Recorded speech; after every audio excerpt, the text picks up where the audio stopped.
Merci beaucoup, merci, cher docteur Safarova, merci aussi, chers messieurs. Je vous salue de Bakou, la capitale d'Azerbaïdjan. Il fait du soleil, le printemps est arrivé et le temps est très beau ici en Azerbaïdjan. Et après un long temps de régime de quarantaine, la situation est un peu relaxée et je suis très, très heureux de vous rejoindre ici, de discuter avec vous la situation, la question au propos du conflit entre l'Arménie et l'Azerbaïdjan, qui est très, très personnellement pour moi. Comme Dr Safarova a mentionné que je suis le chef de la communauté azerbaïdjanaise du Haut-Karabakh, de la région de Haut-Karabakh de la République d'Azerbaïdjan. Aussi, je suis le député de la ville de Khankandi, la ville qui est sous l'occupation des forces arméniennes depuis 1992. Donc, c'est très, très grand honneur pour moi de vous adresser ici et de vous discuter avec vous cette question très importante. Et aussi, demain, nous allons féliciter l'anniversaire de la fondation de la République d'Azerbaïdjan, 102e l'anniversaire. Et j'utilise cette opportunité de féliciter tous les citoyens de la République d'Azerbaïdjan, ici en Azerbaïdjan et aussi dans le monde, pour cette fête de la République. Et bien sûr que c'est un jour très, très, très, très important pour chacun d'Azerbaïdjan. Comme Safarova a mentionné, je suis né en 1980 dans la région du Karabakh, la ville de Khankandi, et j'ai grandi à Choucha, la ville du Nagorno-Karabakh, région de l'Azerbaïdjan.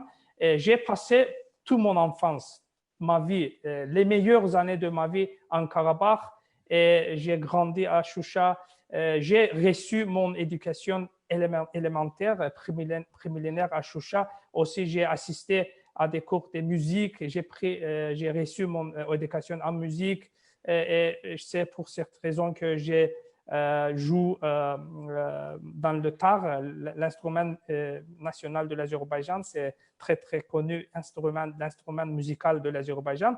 Aussi, j'ai assisté à l'école d'échecs en Azerbaïdjan. Il y avait l'école d'échecs.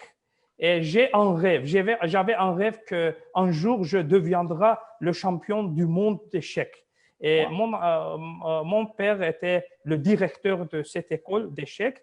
Et chaque jour, on a joué des échecs avec mon père, avec mes amis. Et même, il y avait les Arméniennes qui a assisté, qui a venu à l'école et nous avons joué ensemble. Donc, il y avait très, très bonne atmosphère, la coexistence pacifique ensemble, les Arméniennes, Azerbaïdjanaises, d'autres groupes minoritaires comme les Russes, par exemple. Et je me souviens très, très clairement de mon enfance, mon mémoire, c'est très, très... Quand je parle dans ma vie, à propos de ma vie en Karabakh, bien sûr que je soutiens tous les mémoires. Tous les mémoires reviennent Et aussi, par exemple, malheureusement que quand j'avais 12 ans, les forces des Arméniennes ont attaqué et occupé la région du Haut-Karabakh et jusqu'à depuis le 1992, toutes les populations azerbaïdjanaises du Nagorno-Karabakh étaient expulsées de la région. Et 20%, vous savez que 20% de notre région était occupée et c'est environ 30 ans que la résolution de conflit ne peut être réalisée parce que la présence des troupes des Arméniennes dans les régions de notre Karabakh. Et personnellement, j'ai perdu quelques familles, quelques membres de ma famille pendant ces conflits et ils ont été tués par des forces des Arméniennes. Et je veux dire que malgré toutes les souffrances et les pertes, nous, la communauté d'Azerbaïdjanaise du Haut-Karabakh, nous défendons résolument notre position et appelons toujours à vivre en paix avec la communauté arménienne. On a fait beaucoup d'appels à la communauté arménienne que nous sommes prêts. Nous sommes prêts pour vivre ensemble. Nous sommes prêts pour la paix, pour la négociation de paix. Mais malheureusement, nous n'avons reçu aucune réaction, aucun message de la part de l'arménienne, de la communauté arménienne. C'est très, très triste, bien sûr, parce que l'Arménie et son régime fantoche qui existe dans le Haut-Karabakh poursuivent leur agression pendant environ 30 ans. Et nous voulons bien sûr résoudre ce conflit, mais malheureusement, pour résoudre ce conflit, il faut que la volonté de notre côté, de la part de notre côté et de la part de côté de l'Arménienne, bien sûr, il faut achever cette volonté. Mais malheureusement, le règlement de conflit n'est pas possible sans le retrait des troupes des Arméniennes et sans la restauration du territoire, territoire intégrité de la République d'Azerbaïdjan. Je veux dire aussi que nous recevons des messages des populations arméniennes vivant dans la région du Haut-Karabakh. Ils notent que quelques membres de la communauté arménienne, ils notent qu'ils sont fatigués de cette occupation, ils sont fatigués de cette inimité et ils veulent résoudre ce conflit. Bien sûr que la situation maintenant est tendue en raison de la présence, encore une fois, en raison de la présence de l'armée arménienne. Et je veux dire que tant que nous ne pourrons pas résoudre le conflit, son impact sera toujours dans la région, parce que son impact négatif s'étendra à toute la région. De plus, les Arméniens vivant au Haut-Karabakh, ils s'envoient en l'avenir. Ils ne savent pas ce qui va se passer aujourd'hui. Et surtout, nous nous appuyons sur le droit international, les résolutions et les déclarations du Conseil de sécurité des Nations Unies. Il y a aussi d'autres documents d'organisations internationales qui demandent le retrait des troupes arméniennes de tous les territoires occupés par l'Arménie. Monsieur Ganjari, juste une petite parenthèse, parce que moi-même, vous savez, en fait, je suis originaire du Haut-Karabakh, des villes adjacentes du Haut-Karabakh. Toute ma famille, nous, on a eu la chance parce que mon père, il était muté dans les années, c'était 88 ou 89 à Bakou, juste avant que ça commence en fait cette guerre. Qu'on a pu en fait échapper cette période. Par contre, nous, ma famille, on a recueilli la totalité de nos parents proches qui sont devenus réfugiés du jour au lendemain. Et, je me rappelle très bien, ma grand-mère, elle est venue en fait, elle a même fermé en fait à clé en fait sa porte en disant qu'un jour elle peut rentrer à la Tchène. Voilà, donc c'était même pas inimaginable que ça peut arriver et que ça fait quoi en fait pratiquement 28 ans plus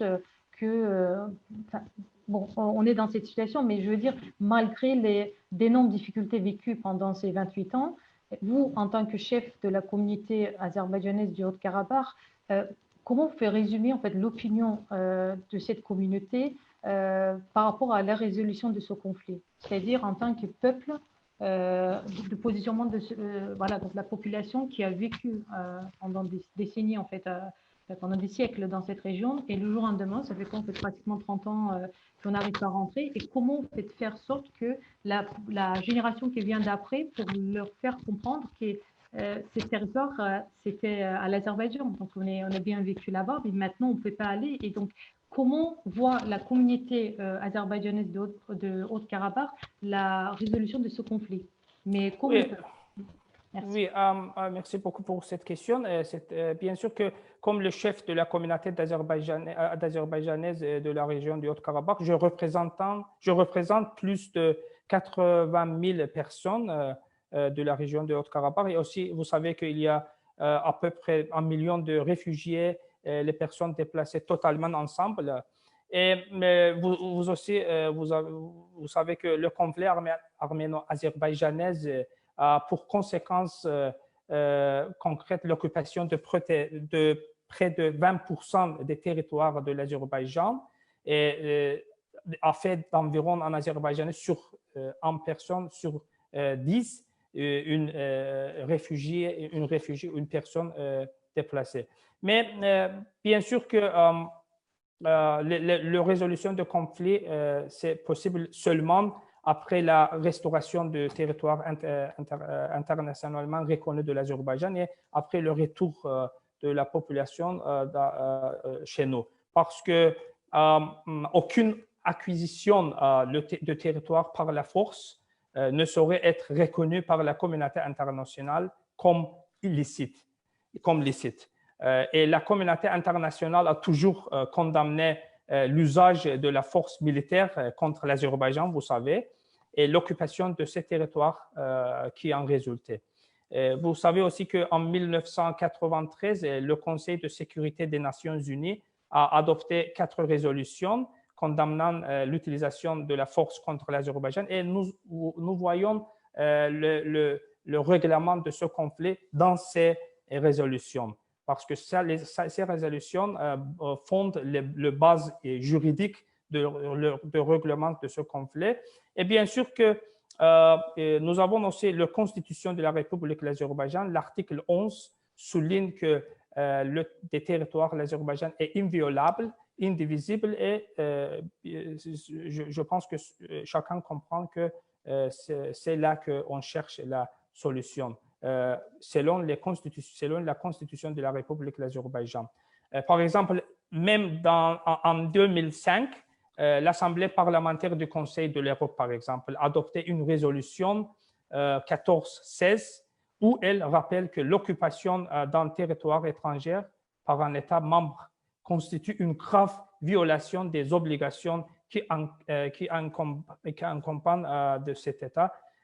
C'est tout. Mais la France, par exemple, comme un pays des coprésidents du groupe de Minsk, la France participe activement au processus du règlement de conflit et copréside le groupe de Minsk depuis janvier 1997 avec les États-Unis, avec la Russie. En tant que membre permanent du Conseil de sécurité des Nations Unies, la France est la signataire des 4 résolutions des Nations Unies. La position exprimée par la France est sans ambiguïté. Comme la France soutient la souveraineté, l'intégrité territoriale et l'inviolabilité des territoires internationalement reconnus de l'Azerbaïdjan. Merci beaucoup.